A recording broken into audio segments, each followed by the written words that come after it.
Going on a pilgrimage is a journey that leads one away from all that is familiar to an unknown place of hope, having what's called a liminal experience leading to a transformation or a confirmation of faith, where the pilgrim, that's you, returns home with a newly integrated confidence as a student, as a teacher, as a parent, as a son or a daughter, or whatever it may be. So here, you're starting out on the journey. I love what the great Rabbi Abraham Joshua Heschel said, and you need to know who Abraham Joshua Heschel is in your studies. He was an ally of Martin Luther King Jr. during the Civil Rights era, and one of our great leaders. He says this: faith is not the clinging to the shrine, but an endless pilgrimage of the heart. It is an audacious longing. It's a burning impulse that drives one to want to serve the one who rings our heart like a bell. And that's who is the one? What is the one that rings your heart like a bell? So what is pilgrimage? Throughout history, different cultures around the world have developed journeys they call pilgrimages. Pilgrimages are often end at a destination of great spiritual or cultural significance. For instance, you think the places that come to mind are Jerusalem, Mecca, Benares, Stonehenge, Machu Picchu, Mount Kilimanjaro, Mount Kailash, and so on. The list is endless for these great cultural, natural, and spiritual places. But pilgrimage is also about inward focus, transformation. It's all about the journey, not only the outward destination, which is important because it triggers that inward, but the inner destination. These journeys are much more than physical, although they can be arduous undertakings. And a successful pilgrimage means more.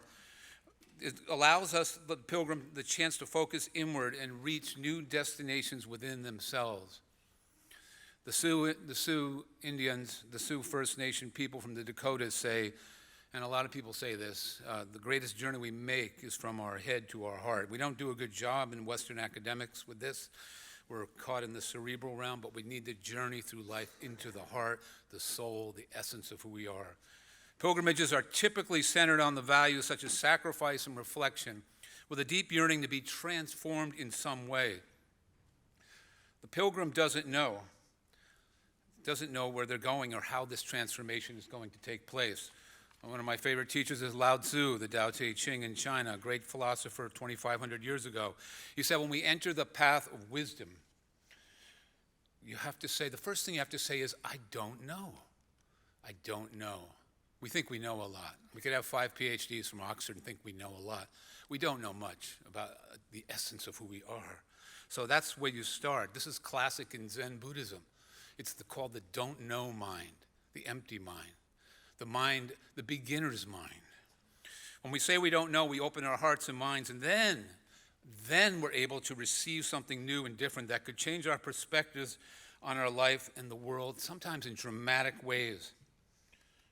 Now, the great French novelist Marcel Proust said, so the real voyage of discovery consists not in seeking new landscapes, but in having new eyes, a new, fresh set of eyes, to look out upon the world, to see one another in a different light. Does a pilgrimage have to be religious?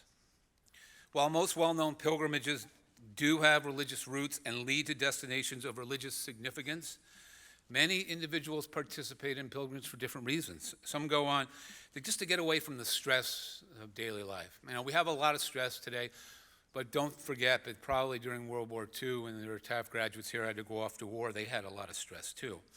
But we do have stress, and some people take pilgrimages as an opportunity to reduce that stress, maybe to discover their ancestry.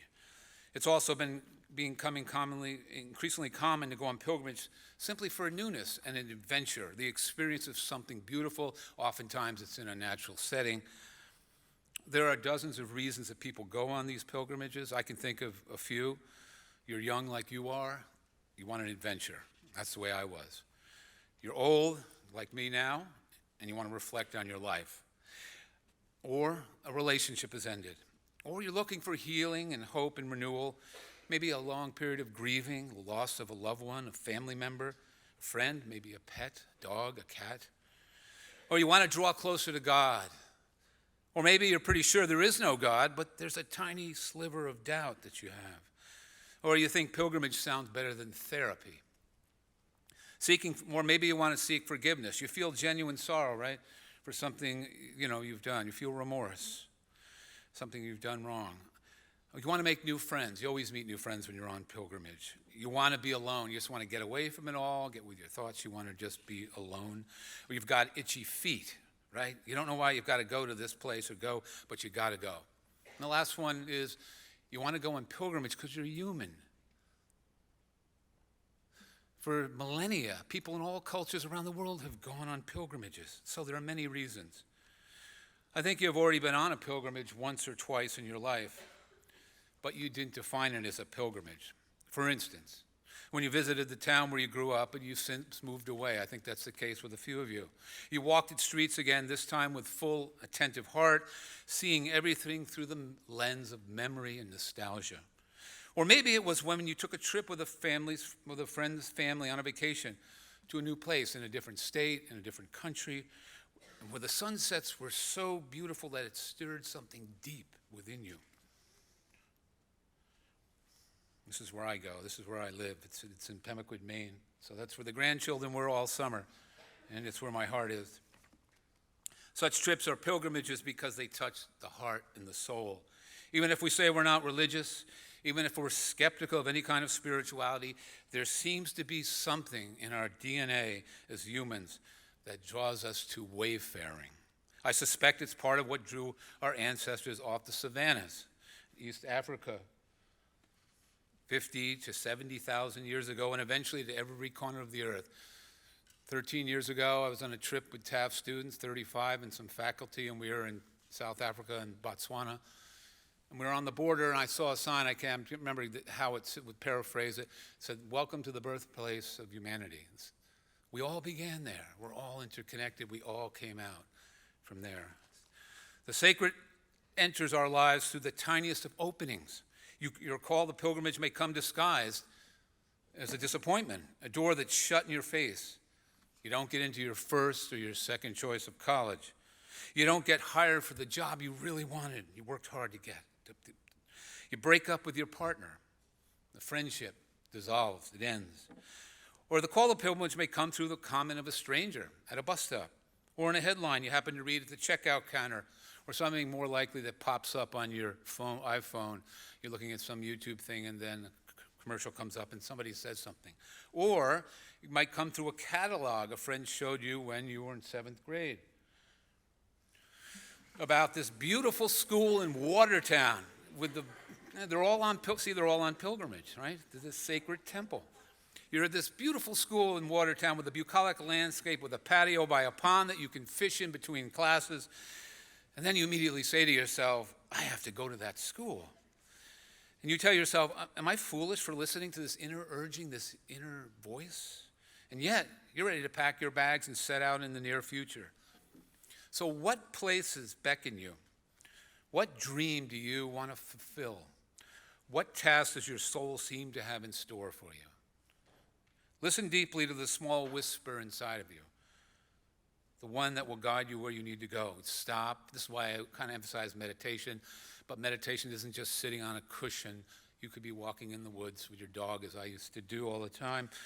Whatever it is, to get that stillness. Be still, listen above the jangling discords and blaring noise in our world, so you can hear your own individual call to pilgrimage, what your personal calling is, as well as your calling to the collective human community. Those who go on pilgrimage enter a liminal state. I'm coming back to this word now. Let me pause here and talk about it. One of my favorite spiritual teachers is the Franciscan friar Richard Rohr. Here's how he defines liminal. A liminal space is an inner state, and sometimes it's an outer situation where we can begin to think and act in new ways. It's where we are betwixt, and I love that word, that old English word from the Germanic word, betwixt, between, that moment of indifference where you're not sure which way to go. Kind of like these guys, they're on the road, which way are they going to go with that? He's munching on something there. But you're not sure, you're between.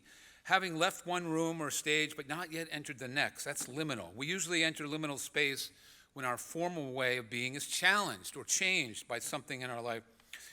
potentially transformative, like leaving home as you have done and coming here to Taft. It's a grace time, but often not feeling graced in any way. In a liminal space, we are not certain or in control. We all want to be in control, right? But we're not in control. You know, we can plan, and that's important, but we're never completely in control of things. This global pandemic we've been facing for the past 2 years is an example of immense collective liminal space. It gave us a time to, there were the positive elements, stop and reflect, not only as individuals, but as a collective global community. I don't know if we've really thought deeply enough about the important questions, though. We don't want to miss this opportunity to as globally, to really reflect and think about what it is we have to do on this earth. The very vulnerability and openness of liminal spaces allows room for something genuinely new to happen. We're like erased tablets. We're waiting for new words to be written on us. The liminal spaces offer that opportunity when we're most teachable, often because we are most humble, because we go back to that, what Lao Tzu would say, I don't know.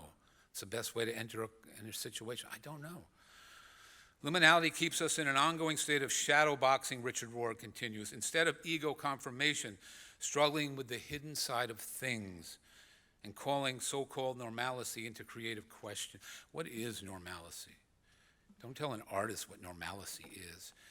It's no surprise that when we generally avoid liminal space, much of the work of authentic spirituality or even authentic human development is to get people into liminal space and to keep them there long enough so that they can learn something essentially new. Change and difference is scary for most of us. We'd rather stay in those safe, secure spaces, right?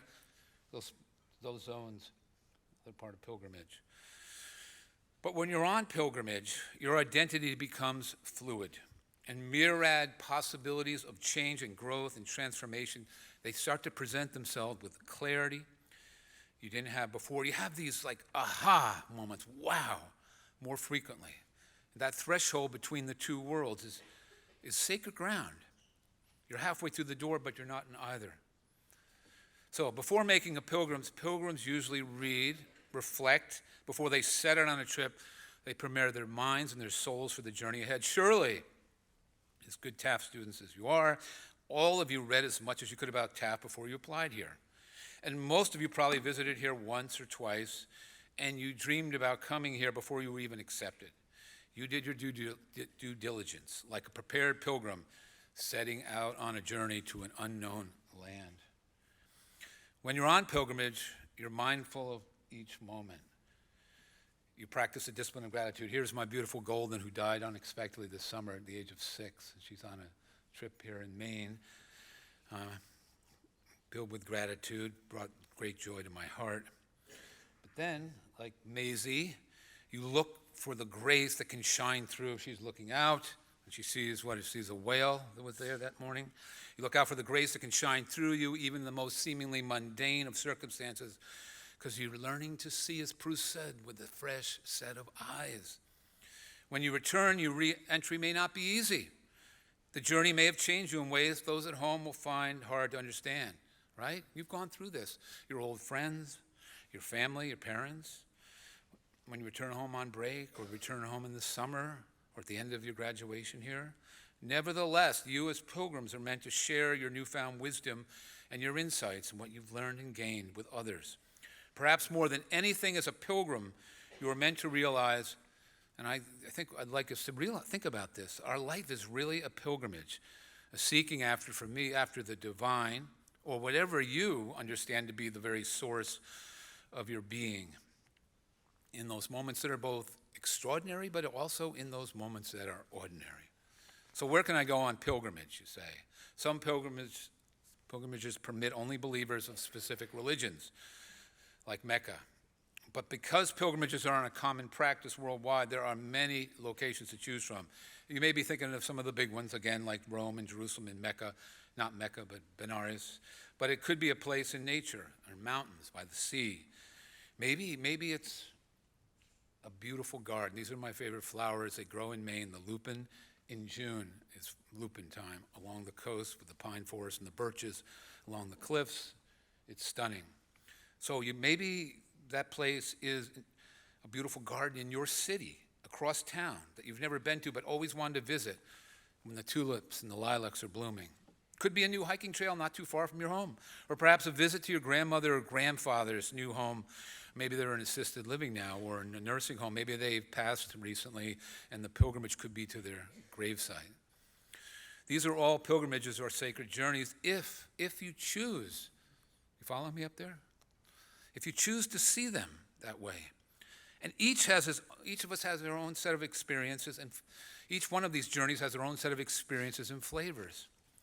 Pilgrimages offer hope and healing, renewal, and reinvigoration. They remind us, because we all too often forget and we take our lives for granted, that in this rich and colorful and beautiful human family of which we are all members, we are all travelers journeying through this world. I want to suggest to you as we begin this first full week of school in this new year to see your time at Taft as a pilgrimage. Whether you've come from nearby in Southbury or Waterbury or faraway lands in Korea or Kenya, you're all pilgrims on a pilgrimage. And so for the next 1, 2, 3, 4 years, you have arrived at what I see as a holy place. Yes, this Taft community is a holy place.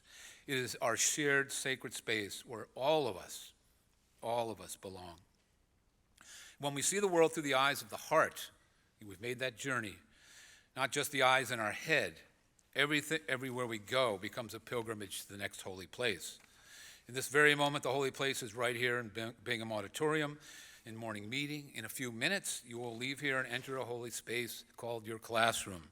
Imagine that you're making a pilgrimage to the sacred shrine, the holy temple of mathematics, or art, or English, or history, or computer science. And then, as the days, the weeks, the months unfold, see the fields, the ice, the slopes, the stage, the choral room, the courts, the dorms.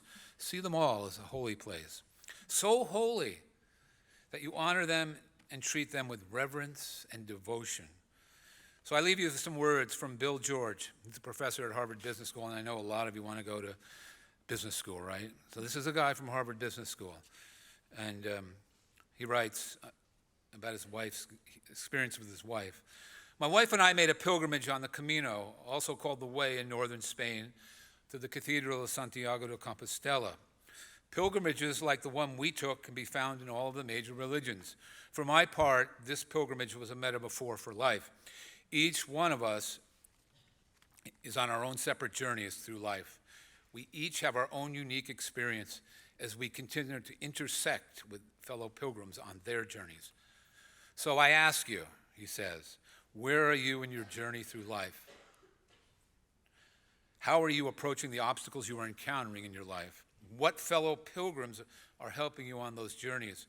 Who is there to help you on yours?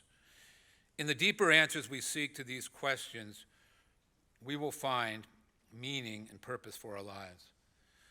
After all, life's greatest tragedy would be to sleepwalk through life and not take time to search for its meaning, engage fellow travelers, or stop and smell the flowers along the way, he writes. And that's all this word, the Buddhism, Bud, the Sanskrit word, this means to wake up, that you and I are sleepwalking through lives. Wake up, smell the flowers. Those fellow travelers that Professor George invites us to engage are sitting right near you right now. They are just a table or two away from you when you have lunch. They are just down the hall from you in your dorm or on the floor below or above you. They are in a club you'd never think of joining, although they play a sport you know nothing about, or they're from a country you can't even pronounce the name of. Go meet them as you make your pilgrimage through this holy place we know and love as Taft. Your life surely will be transformed in ways that I think will astonish you. Amen. Have a great day. See you.